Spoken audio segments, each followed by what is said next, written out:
What's up, guys? It's Rowan here from Art of Smart TV, and I'm with Terry for episode number 3 of the HSC Economics Review. And in this episode, we are breaking down the US-China trade war.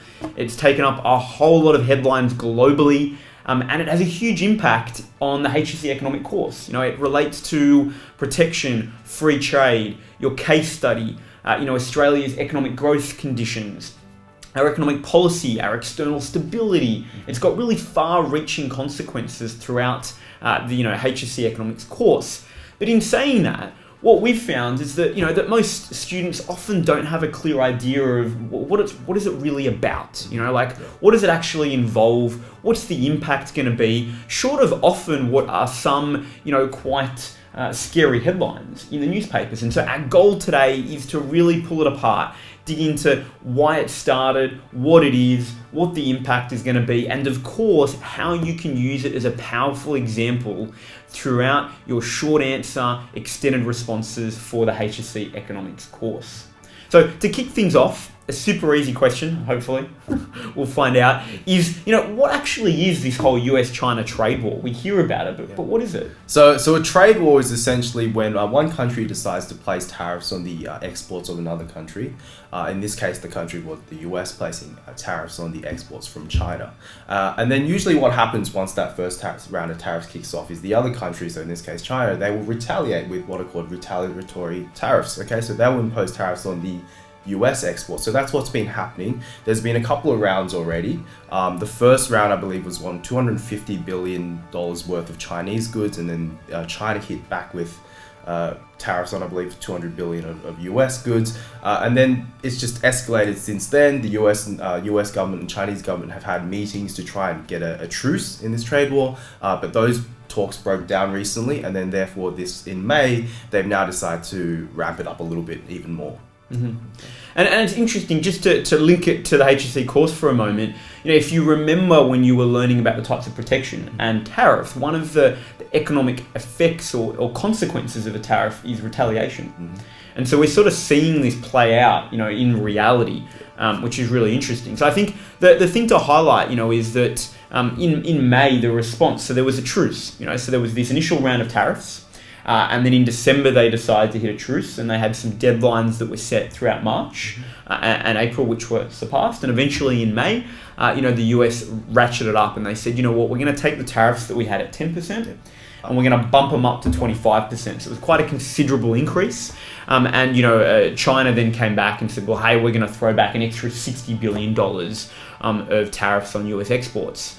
Now, the other thing that's sort of been occurring as part of this trade war has not just been purely a question of tariffs, right? It's also been a question of access to technology, and we're going to talk more about that in terms of why this whole thing started. But what's also happened is there's been a lot of trade restrictions on Huawei. I can't pronounce the Huawei. There you go. Clearly, don't know what I'm saying. But there's been a lot of restrictions placed where Google, Microsoft, ARM have basically prevented access to the Android operating system, for example. So the software that's required for the hardware for the phones, as well as ongoing updates. So it hasn't just been purely tariffs, right? There has been a spillover into some other areas as well. Now, I suppose, what's the rationale? Why is this trade war even occurring? Is it just, as many people think, Trump's gone crazy or he's got even crazier? Is that what this is about, or is there something more behind it? Well, I want to start from just before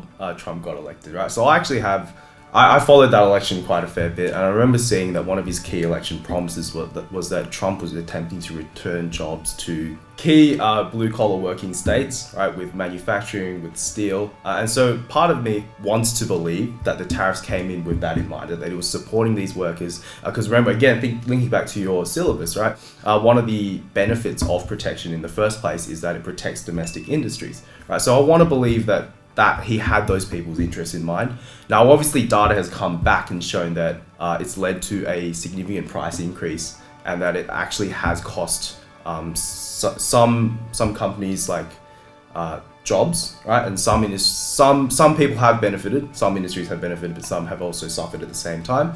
But the other reason, mainly, that we're going to focus on with the whole Huawei situation is intellectual property, right? And so there's been allegations against China for many years now that they are often guilty of stealing intellectual property and really pressuring overseas companies that operate in China to basically hand over their intellectual property.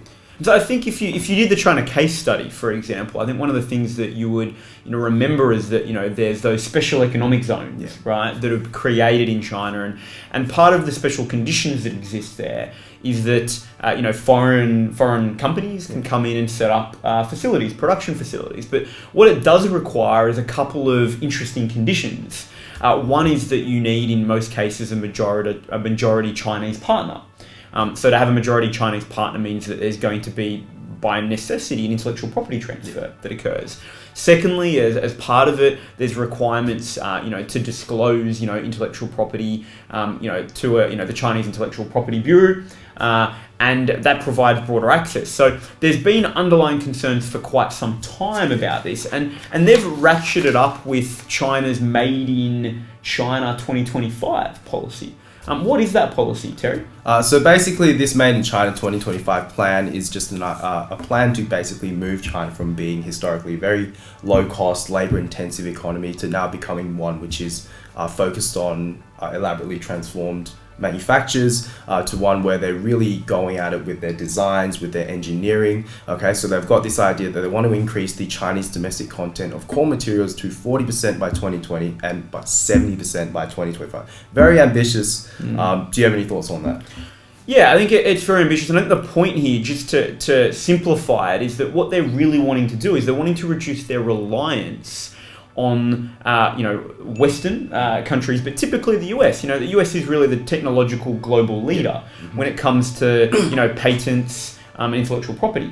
And so at the moment, while a lot of the hardware might be constructed, look at an Apple iPhone, it's built in China, but all of the intellectual property that exists in it is owned by the US. And so if China's wanting to continue to manufacture and produce products, they're still needing to license this intellectual property from overseas, and there's a reliance, but also there's an inability to earn as much, which is why they're trying to transition to requiring this to be made in China. Now, to do so, though, they need to have access to the intellectual property, which is why, right, in some sense, there's really big concerns about their approach to intellectual property, because it means that a lot of this is going to occur via theft, right? It's going to occur through taking intellectual property that's been developed predominantly in the US and then being used to produce the products in China and then no longer import the goods from the US, okay?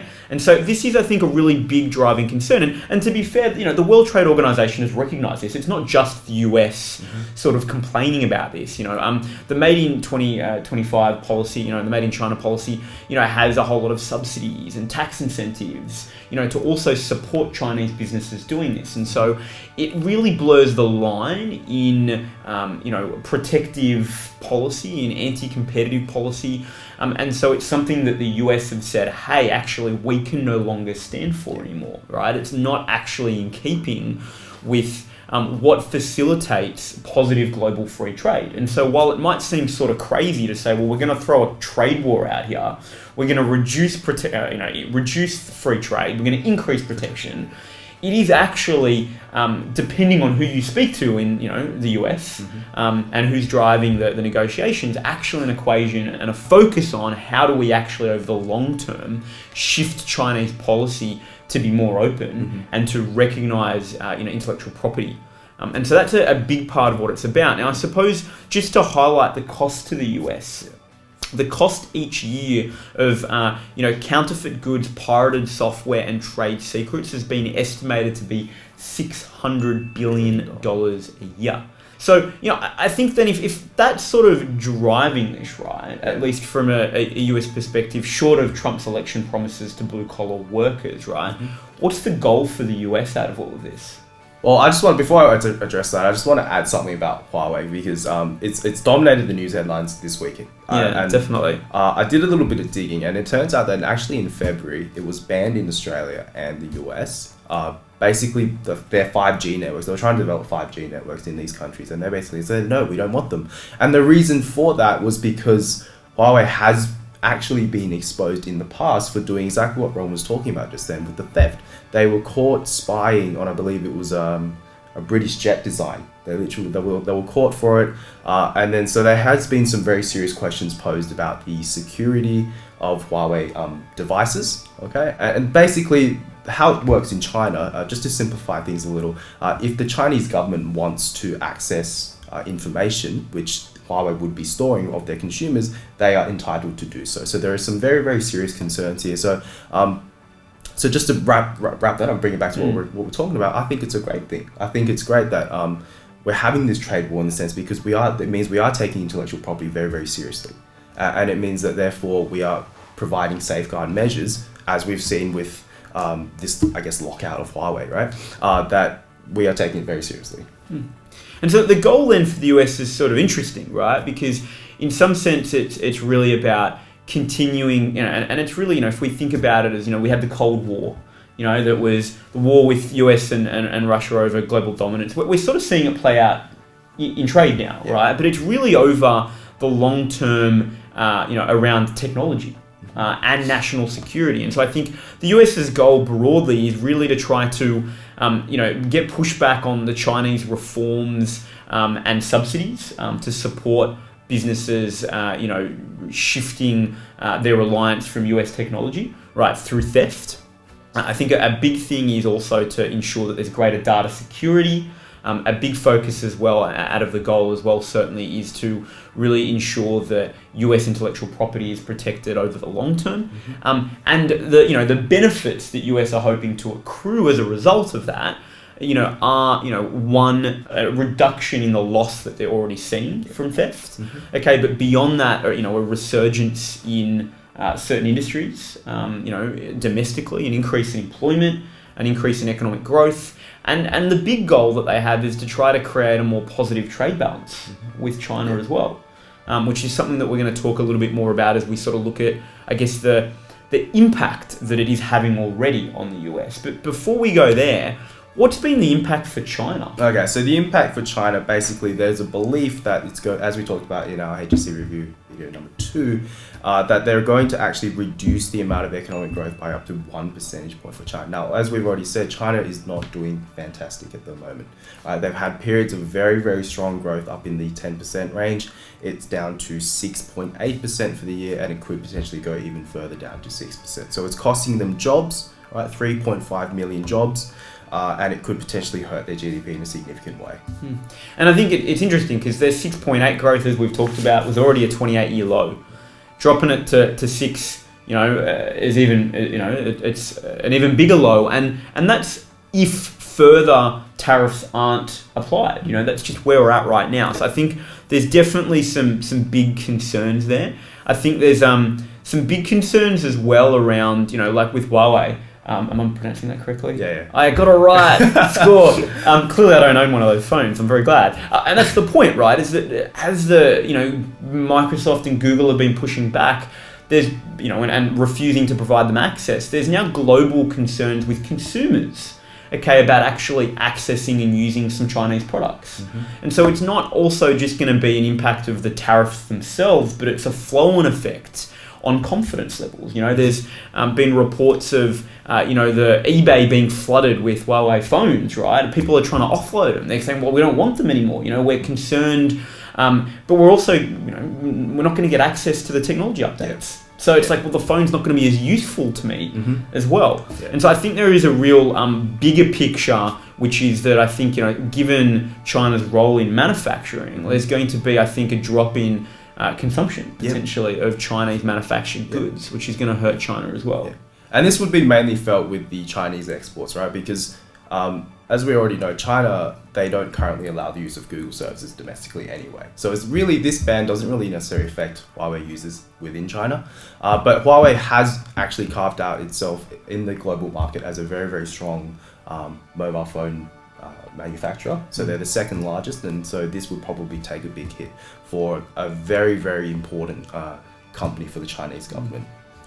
That's right. And so if we now think about the impact for the US, right, it's particularly interesting because, PwC, have done some modelling and I think the key thing is that, tariffs, if we go back to the HSC economics course, tariffs often, have, some short-term negative consequences. Like one, the cost of goods and services increases. Like all of a sudden those cheap products from China are no longer cheap. There's a 25% tax that's just been applied. So it creates increased costs. So it means that if you're a consumer in the US, your disposable income doesn't buy you as much. Like the cost of goods increase.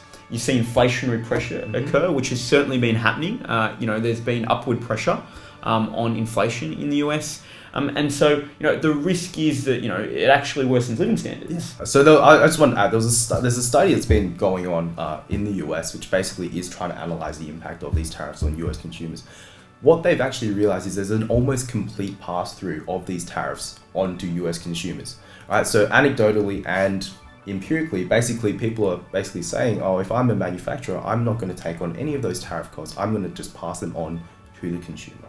So they're in a very, very worse off position. So the irony is, right, and this is, I think, that the main criticism of the tariffs, if the goal is to increase employment, which, as I said, I think that maybe that was Trump's initial goal, but I think there's a bigger picture at play. I think the irony is, guess who pays all of the tariffs? It's not China. It's US domestic consumers, right? The same people it was supposed to protect. That's right. And so I think that's where, if the goal is certainly about trying to improve domestic employment, we know from HSC economics that it's not a valid reason for protection because if anything, right, the consequences mean that you see, inefficient industry, right, sort of actually get promoted, and it sees that efficient industries actually get hurt, and we don't see that efficient allocation of resources over the long term to industries that could, in fact, employ a lot more people.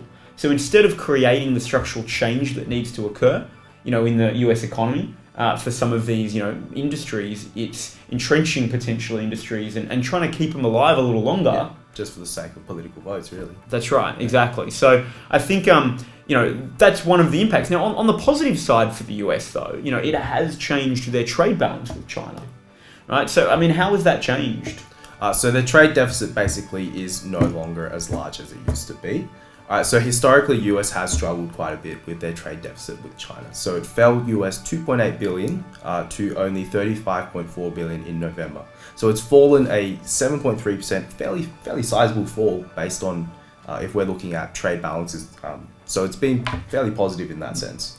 And I think the thing to be mindful of is that obviously, well, perhaps not obviously, but I think how viable the tariffs are over the long term is a big question. Obviously, I think that's going to be interesting. But I think the point is, if there's $600 billion of theft going on, right? If you can tighten that up, that's going to significantly improve your trade balance without having the tariffs ongoing. And so I think that's where, if the real goal is, and I certainly hope it is, and is to sort of tighten up the intellectual property theft, you're going to see the trade balance improve considerably over time as a result of that. Now, I think the big question is, we've been talking a lot about what's the impact for the US, what's the impact for China. Ultimately, the HSC economics course cares more about Australia. What is the impact for Australia? So what's some of the impacts going to be? All right, so since, as you've probably learned in your case study and in other topics, Australia's performance is very, very highly correlated with China's performance. Now, if China is not performing as they usually are, that does have a flow-on effect on our ability to perform. And as you've seen, as we talked about in our previous video, we have suffered from softer growth than expected. And part of this is definitely to blame for global conditions onset by this US-China trade war. So we've got some data here. Some economic modelling by KPMG suggests that the Australian economy could be 0.5% smaller over 4 years if the trade war continues. Which is, considerable. I mean, if we think about where our growth is already, we just, in the last episode talked about growth sort of being at 2.3 in the recent quarter. So it's been falling. Knock 0.5% off that. Where are we at? We're sub 2. We're 1.8 with the cash rate on the floor. With fiscal policy being mildly contractionary because of budget promises. So there's potentially some real concern there. I think the other big area is that it's going to have a big impact for Australian exports. Yeah. Like 51% of our, export market goes towards China, right? But particularly, I should say, with our resources. Our resources represent 51%. Yeah. Still 32% overall. Yeah. And then China is one of the biggest consumers of those. And so we're going to see, if we've already seen a tightening over the last couple of years of the resources sector as Chinese growth has slowed, this is going to certainly accelerate that. And I think that's the real concern, right? That it's going to accelerate that. I think the other additional risk is if an agreement is finally reached between the US and China, what that might mean in terms of trade diversion. So what is trade diversion and how could that impact Australia here? Well, first of all, trade diversion is basically this idea that having preferential trade agreements is not necessarily bilateral, doesn't necessarily actually increase the overall net volume of trade. It simply diverts it into those preferential trade countries that you have an agreement with. So the idea is if the US and the China are able to actually create some kind of mutual agreements, then that might actually divert some of the trade that's going on between Australia and the US and Australia and China, and it will actually flow between the China and the US. And so that's where that could further, right? It could further impact if they start going to the US. Now, to be honest, it's probably unlikely, right? I mean, particularly given the current tone and trajectory of the negotiations. But we also said that about the election. We did, we've got a great track record so far, don't we? Now, in saying that, there are some sort of positives, surprisingly, in the interim, right, while the trade war continues to push on. And I think, the big one is that, US have a lot of tariffs on steel and aluminium from China, right? So there is the possibility that as a result, right, it just creates a positive advantage for Australian manufacturers of steel and aluminium because our products become relatively cheaper, right? Because we're not competing with the tariff on top of it. There's some other impacts though across some other industries. What do they look like? So Terry? we've got the wine industry. So recently, China has actually increased their consumption of Australian wine significantly, and so that could continue to happen if there is obviously tariffs on those goods. We've got the meat industry as well. So same thing with the wine. China has currently increased their consumption of Australian meat significantly, so that could also see a boost. And I think what that highlights is that there are some positives, right? But I think if we weigh them up for Australia, right? If we had to step back and go, overall, is this impact good or bad? Where would you land? I would land it's probably good in the short term, and I am inconclusive in the medium to long term. Well, for Australia though, I mean, overall, it might be a little different. You think in the short term it's good for Australia, the trade war? Yeah, because actually so I actually have a bit of data here. The Chinese RMB has actually dropped, depreciated. So it's now 6.93 to the US dollar. So usually there's this talk about hitting this magical 7 RMB to the US dollar. It's getting close to that number, right? It's fallen 9% in 2019. And I think that is considering the fact that Australia is often a really, really big exporter to China. If the Chinese RMB does continue to depreciate, that could actually improve the export revenue that we get from exporting to China. So hence there's the short-term export revenue gains. I think perhaps, my concern, if I look at, the impact on Australia, because I actually have a different opinion on the impact for Australia and the broader impact, right?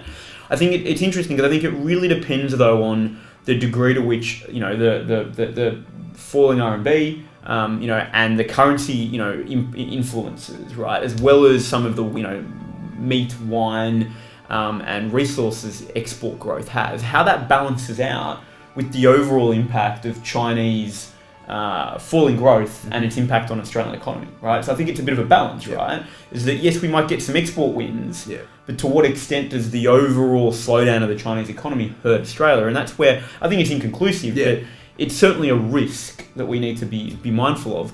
What about globally, right? I mean, what's the impact of this on the globe? And then is this a good or bad thing for the globe? I think the globe has reacted fairly pessimistically.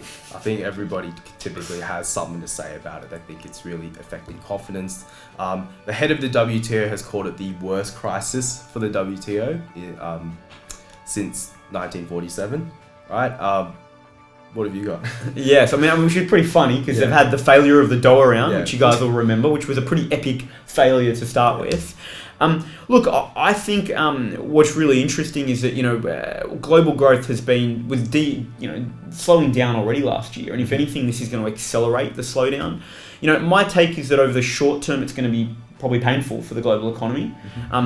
I'm of the opinion, though, despite maybe all the Trump haters out there, that actually, it's something that the US has needed to do from a long-term perspective around intellectual property. I think the thing that China has been able to do is so far is try to have their cake and eat it as well, right? They've been trying to get all the benefits of the global economy without meeting the standards that the global economy has set for not just free trade, but fair trade. Yeah. And I think that's really critical if we're going to actually get a long-term position where we've got a really strong global free trade environment. And so I think long-term, it's going to be really important that this happens to actually really force China, right? Because at a certain point, China's going to be so big, no one's going to be able to do anything. So I think it's an important thing, but it will have short-term implications. So we'd love to hear, guys, what you think. Do you think this US-China trade war is, number one, a good thing for the Australian economy? Leave it in the comments below, right? Is it a good or bad thing for the Australian economy? And then secondly, is it a good or bad thing for the global economy? What do you think? Do you think it's necessary? It's a necessary evil? It's a war we have to fight, Yeah, or do you think actually no, it just goes completely against all of the principles of free trade, and we should, get rid of it. It's just Trump going crazy. So leave it in the comments. We'd love to hear. Additionally, we'd like to know, what do you want us to cover in episode number 4? Right, that'll be the next episode we're bringing. If there's something in particular that you want to dive in and let it, and have us cover, let us know. Any final comments, Terry? See you in a month. Awesome. All right, so. See you guys.